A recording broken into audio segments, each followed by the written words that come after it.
Noget af det, jeg især er stolt af, jeg har været med til at få op og stå i forhold til programmet for indeværende semester her i foråret, det er et weekendkursus, weekendforedrag i lørdag den 25. marts. Der har vi fået 2 giganter inden for psykologisk forskning, Svend Mørk og Anders Gade, til at komme og fortælle om, hvordan de ud fra deres 2 positioner, den ene mere socialpsykologisk og den anden neuropsykologisk,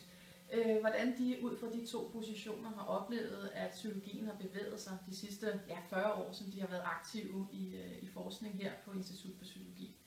Det er en gave, synes jeg, vi kan give videre, at 2 så kompetente personer som Svend Mørk og Anders Gade, de vil give sådan en historisk fornemmelse for psykologien de sidste 40 år.